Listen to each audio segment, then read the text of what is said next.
So if you guys have been following on this channel for a little while, you'll know that I've been using Fuji for just over 2 years now.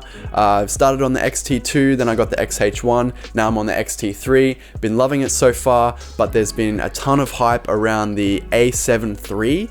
Everyone's been talking about it, so I decided, you know, I'll try it out. We'll see what happens. My history with Sony cameras, I haven't really liked using them. I've been forced to use them in the past. The Sony A7, A7S, A7S Mark II, just could never really get amongst these cameras.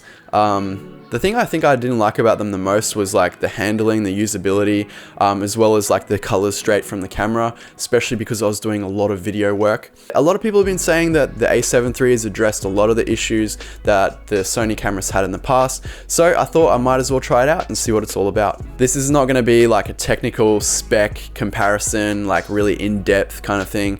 It's mainly just going to be what I care about. I'm just going to share my findings, what I thought about the camera, as well as to let you guys see, you know, some behind the scenes, as well as showing the photos that I was able to get. I do want to say a shout out to Digidirect, who hooked me up with this camera, so thank you guys so much. They've been sorting me out with all my Fuji gear for years and years now. I'm going to leave a link in the description, so make sure you go and show them some love as well. So I took the A7III out on a photo shoot with my friend Brooke, and I was also able to get my hands on the 35mm 1.4, which is an amazing lens. You guys already know the 35 is my favorite focal length. I really love shooting portraits and landscapes on this lens. It's like my go-to. I did also bring the Fuji X-T3 along with the 23mm 1.4, which is like the same focal length when you compare the sensor sizes. So consider this kind of like a comparison. I did try to like match the framing between a couple of photos as well, just to show you guys, I guess, the comparison between the two.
So overall, what did I think?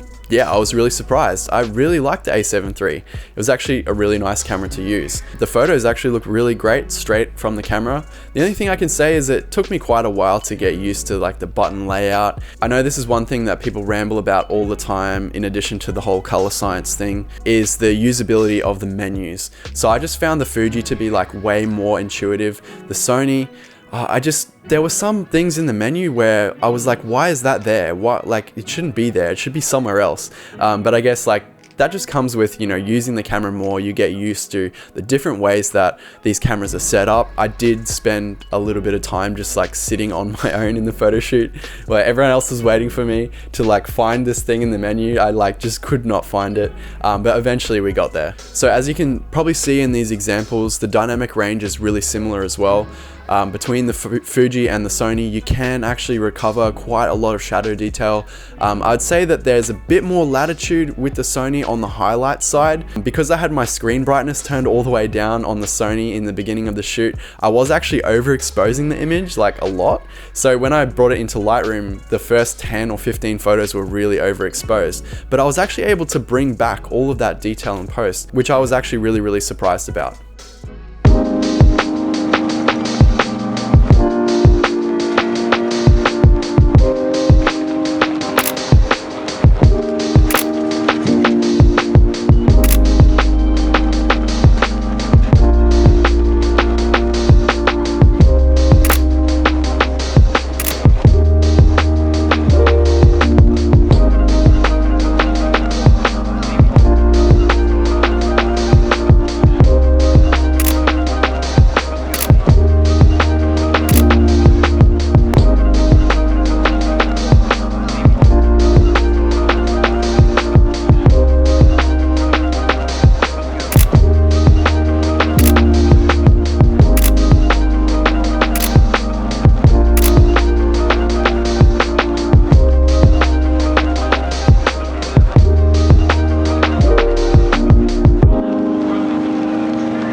Because I do shoot a lot of video as well, I did flip the A7 III into video mode and captured a couple of really quick little clips there. I did some 4K as well as some 120p, and I gotta say, it was really nice, very sharp, very detailed. I did really like the video coming straight out of the camera. The colors weren't as bad as I thought.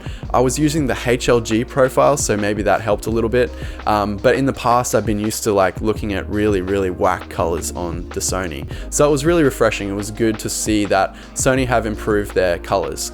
The only thing I can say really about the video is the highlight roll off. It's not quite as nice as I've experienced on other cameras like the Canon 1DX as well as like all of the Fuji cameras. The highlight roll off is really nice, but on the Sony it just seems to be really harsh, and I'm not sure why that is.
One difference I did notice as well between like the face and the eye detection. So when you're using the Sony, and I'm not sure if this is like, you can change this, you probably can, I just didn't spend enough time with the camera. But when you're using the face and eye detection, when it doesn't pick up a face, it reverts to this like area, like a wide area autofocus, and it'll just pick another point based on contrast. Whereas with the Fuji, it switches back to the single center point focus, which I think is probably a better idea. But then again, I'm not sure whether you can change this in the menu. If anyone knows, let me know in the comments. The autofocus was definitely really good on the Sony. I would say that it's definitely on par with the Fuji. I'd say probably the face and eye detection is a little bit better on the Sony. Having said that, it still did miss some frames, but then again, you know, most cameras do miss from time to time. The eye autofocus did lock on from a further distance away on the Sony, and also I just thought it was a little bit more, like it locked on more often with the Sony than the Fuji.